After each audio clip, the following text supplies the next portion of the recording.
I am Sneha John. I am Director of Endoscopy at the Gold Coast University Hospital. I think endoscopic hemostasis is a big concern for every clinician and individual involved in resecting any significant lesion in the colon. Currently, we have several options, which is very helpful, having them in the toolbox of an endoscopist with advanced resection skills, such as clips. We have a lot of powder-based solutions, which are very useful in the acute setting, and there is some role for these in preventing delayed bleeding, but with some disadvantages that these are agents that do not, once applied, allow you perfect visualization or sometimes even any visualization of the base of the lesion. And this is also a challenge that these are by nature agents that degrade and disappear in 48 hours or so, and delayed bleeding can occur up to 2 or 3 weeks after. So that's also a challenge to say, is that the full armament that's available to us which would allow us to completely prevent delayed bleeding?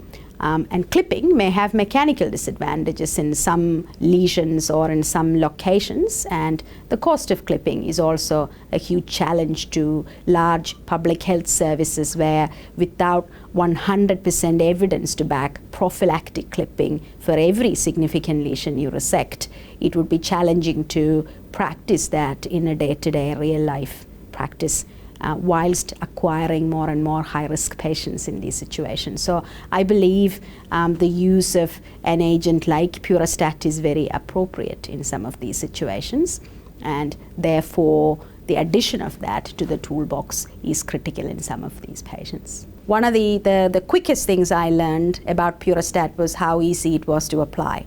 And one of the specific benefits I appreciate is the fact that you can use it throughout the procedure, from beginning to end, without your catheter getting blocked, which some of the comparative products do have that disadvantage, that if you're going to use it, you're going to use it in a one-off over a few minutes or for a few seconds.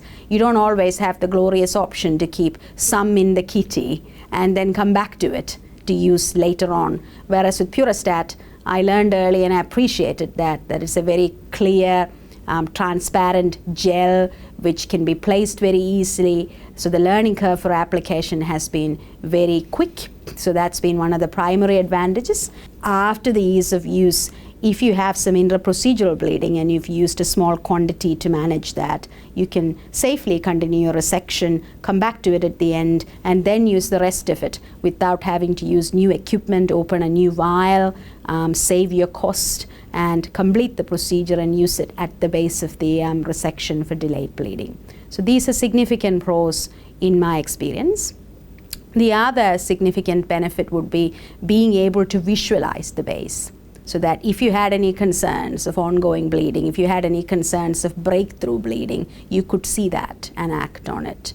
If you had any concerns about any part of the lesion, the visibility, the transparency of the gel allows you the ability to visualize. And if need be, wash a small area off and reapply more at the end of that inspection. Perhaps one of the disadvantages is also managed by that feature, that the disadvantage might be that rarely you may get breakthrough bleeding through the layer of Purostat that you have applied, where you either have the option, because you can visualize it safely while you're still in the colon, to apply a second layer, or move to another modality, and you're not prevented from doing that, such as using a coag grasper or even a mechanical clip to control pulsatile bleeding. If you required blood, as with some other products, to come into contact with the agent to form the barrier that you require it to form, then clearly it's very difficult to, in the absence of any bleeding, justify using it to prevent delayed bleeding, because there is no blood around to actually form the barrier. The mechanism of action of Purostatin being a self-assembling matrix which does not require the presence of blood to form, just contact with the base where you've resected or the tissue that you've resected, I think it's an advantage for prevention of delayed bleeding.